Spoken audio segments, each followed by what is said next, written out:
Hey guys, I hope you're doing good. So guys, in today's video, we are going to finish off biodiversity and conservation, and we'll just be left with one more chapter. So in today's video, we are going to discuss biodiversity conservation, which means conservation of biodiversity. Before we start off with the topic, guys, yes, if you are new to the channel, please do subscribe to the channel and press the bell icon to get all the updates. And if you have any feedback, do give your feedback in the comment section of the videos. And guys, if you do understand the videos, please do not forget to like the video and share it with all your friends so that they can also benefit from the videos that I'm making. So let's start with biodiversity conservation.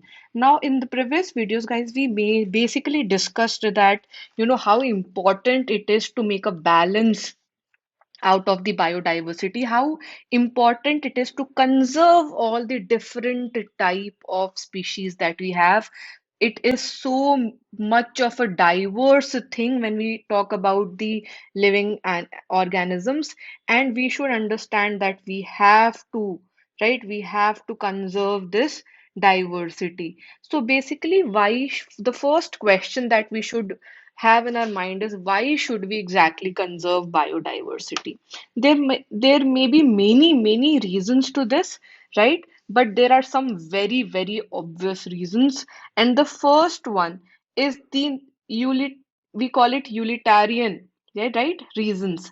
So basically, these group of people give arguments for conserving biodiversity which are very obvious. So they say that humans derive countless direct economic benefits from nature. Say food, right? So food is a benefit that we derive from nature. Now, cereals, pulses, fruits, we derive firewood, we derive fiber, construction material,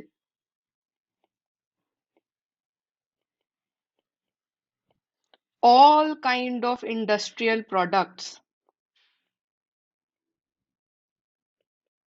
right?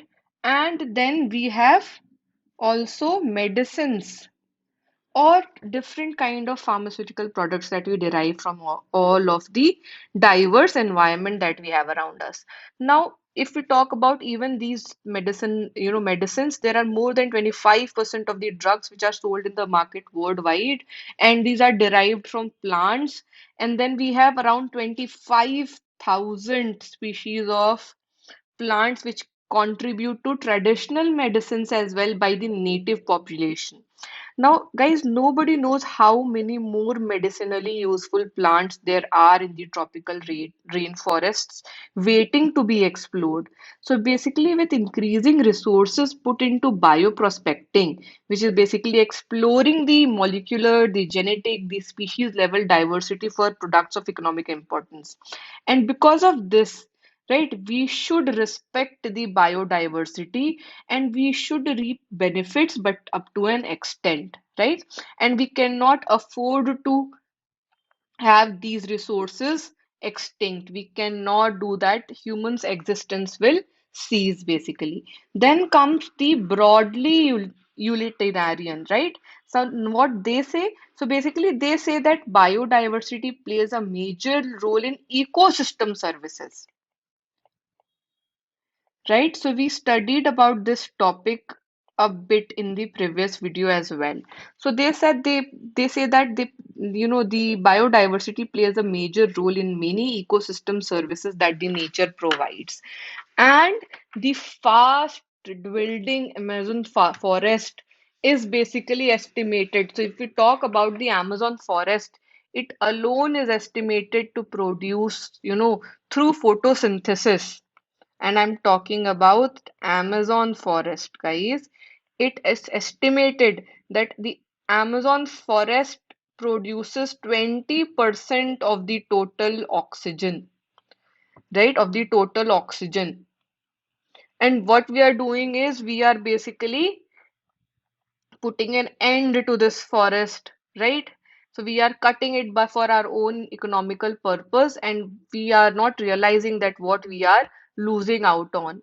In similar way, pollination is another service. Pollination is considered as another economic service. ecosystem service, right? So again, when it comes to pollination, without which plants will not be able to reproduce, specifically all the flowering plants, they depend on pollination for reproduction. So without these plants will not be able to give us fruits or seeds, and they'll not be able to produce, right? Reproduce. So ecosystem provides through pollinator layers. So basically there are various pollinators. Some are abiotic factors and some are biotic factors. Now we have bees, we have bumblebees, we have birds, we have bats. And what we are doing is we are basically harming these organic, right, or biotic factors as well. And there are other, apart from these benefits, there are, other intangible benefits as well that we derive from nature, right? So we have so much of aesthetic meaning attached to this biodiversity. We feel good when we walk through the jungle, when we walk through thick woods. We feel good when we watch, these spring flowers blooming all around us. We feel so good when we, hear chirping of various kind of birds, or when we wake up to a bulbul singing, right?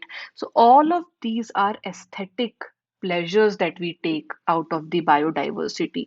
And then there are, guys, ethical arguments as well. So there is not just the direct use that we have, but ethical arguments as well for conserving biodiversity rates that we owe to millions of plants, animals, microbes, and different types of species that exist around us. Right? So we have basically a moral duty to care for their well-being and pass on our biological legacy in good order to future generations as well. Now we understand that why should we conserve biodiversity. Now let's understand how do we conserve biodiversity exactly, right? So there are various methods that we are going to talk about, guys. Now the first is on-site conservation or in situ conservation. Okay. Now what exactly is on-site conservation? So maximum protection can be given to these regions by protecting them completely. And what we did is we basically spotted these, highly diverse regions, and we identified the maximum protection that we can give. So basically, we called these regions where there is high level of biodiversity as biodiversity hotspots,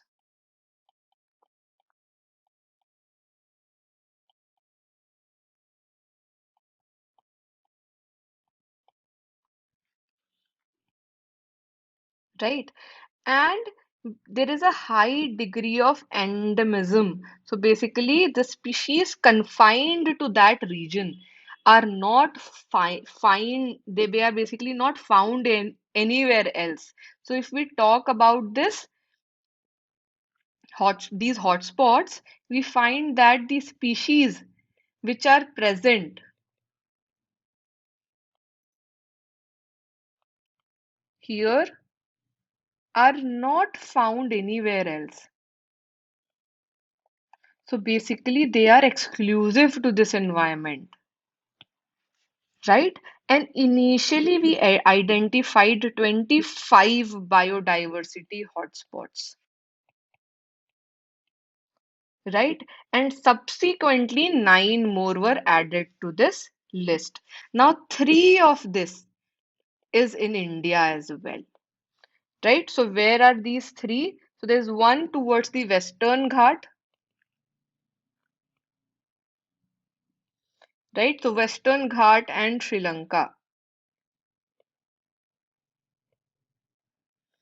The second one is Indo-Burma region.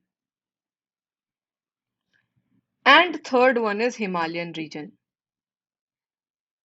So basically, guys, now you'll have to understand that the exclusive species that we find here are not present anywhere else. And if we destroy this habitat, we are going to make a lot of species extinct, right? Now, although all the biodiversity hotspot put together cover less than 2% of Earth's land, area. All of these biodiversity hotspots cover less than 2%, right? But but they collectively harbor extremely high and strict protection, because it is basically they cover a lot of different type of species. And in India, we not just cover these biodiversity hotspots, we have made various biosphere reserves, we have national parks, we have wildlife sanctuaries. So all of these are basically part of conservation itself. And in similar way, we have sacred groves which are found in Khasi and Jaintia hills in Meghalaya. We have these found in Aravalli Hills of Rajasthan, Western Ghat region of Karnataka, Maharashtra, right? Sarguja, Chanda, Bastar areas of MP, right? So we have so many regions where there is so rich biodiversity that we conserve on site. Now, the next way to conserve biodiversity is off-site, which is known as ex situ conservation. So in this approach, what we do is that the threatened animals and plants are taken out from their natural habitat and they are placed in special setting where they can be protected and given care of. So basically, when we study about zoological parks, botanical gardens,